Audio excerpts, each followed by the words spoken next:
Today is the 138th birthday of Agustin Barrios. He was born on May 5th, 1885 in Misiones, Paraguay. I'm going to read some unknown stuff from my annotations for the history of the classical guitar, 1822 to 2000. It's the history of the classical guitar in Argentina. It's a 4-volume set, weighs 21 pounds.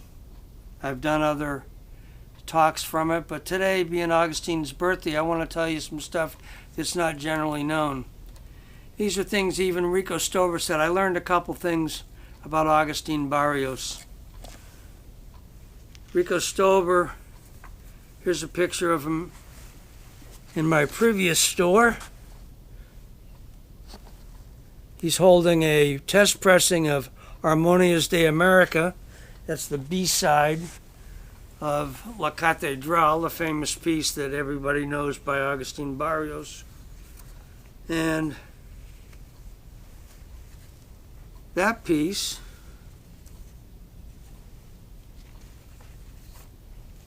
was recorded on March 27, 1929, and for about 10 months, La Catedral was not something that people could purchase. That La Catedral, on a 12-inch disc by Agustin Barrios, was recorded on the 1st of August, 1928.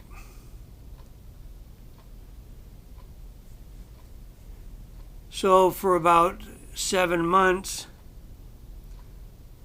Armonias de America was in the can, as we might say, sitting on a shelf. And then when they were put together, it was something they could release. All the other recordings he did at the time were 10-inch recordings. And so there was no B-side ready to be able to launch it as a commercial project. Another facet I'd like to talk about today is, I'm going to read from page 557. According to Rico Stover's investigations, Agustin Barrios was signed by Max Glucksmann in 1921 to produce 5 records a year for Discos Nacional Odeon record company. Why are the records that were recorded from that time period until the recordings in 1924 so rare and in some cases still unfound?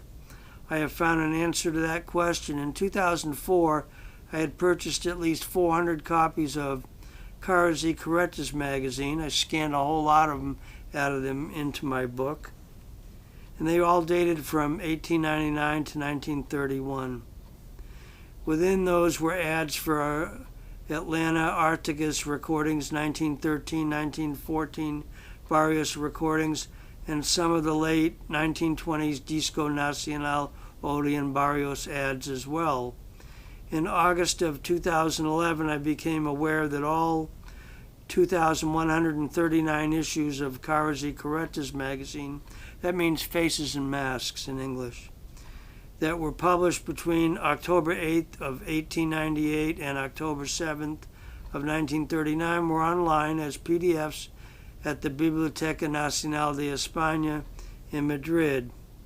I spent several days to download all of them and about 9 weeks to look at all the issues and print out 4 to 5 inches thick of important pages of information.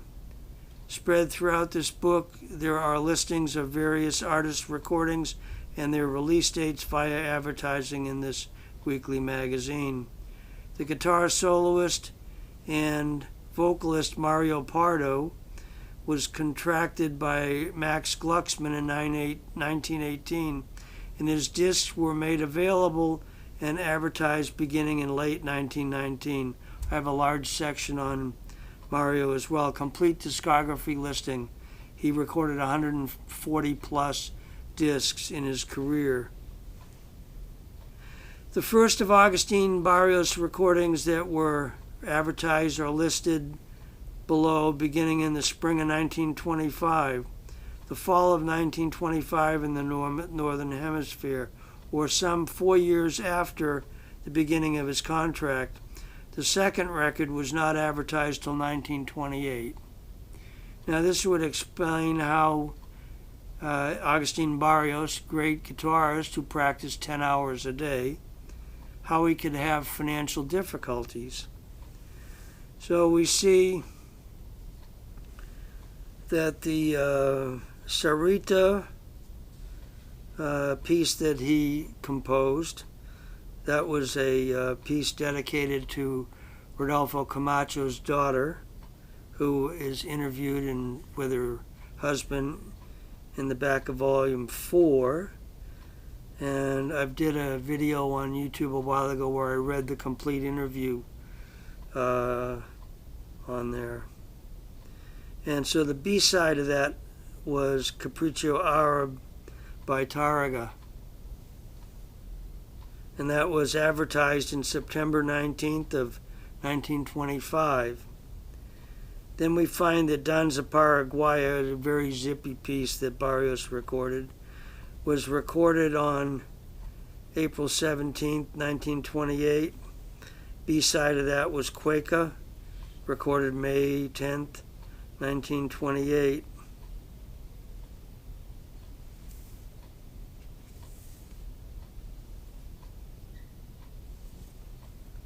And we find that Aconquia, with the B-side Junto a tu Corazon, was recorded on October 20th, 1928, and it was advertised in Caras y Caretas magazine on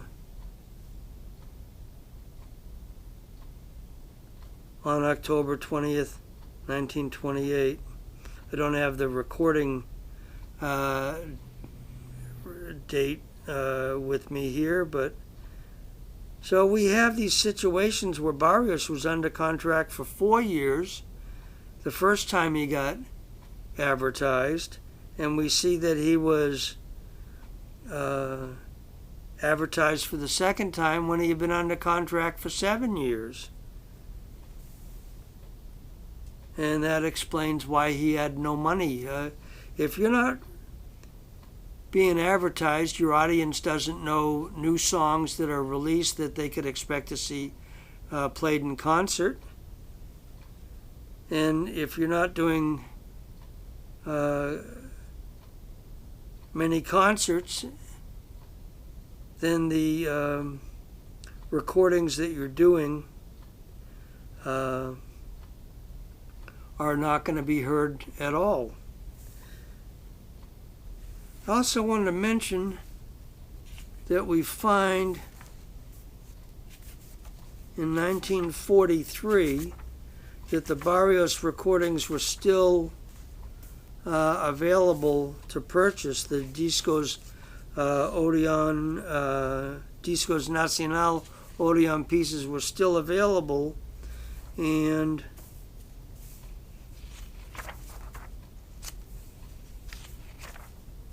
they were in the catalog. You could walk into a music store and find out that the various pieces were still available, and this was at least 15 years after they were recorded, 14 to 15 years after they were recorded. So I'm going to end there, but I wanted to share those facets that are not generally known. Especially the reason as to why La Catedral was in the can for about 7 months before it was something that could be put with Armonias de America and actually commercially released. Because everything else he had recorded at the time were 10-inch recording length pieces.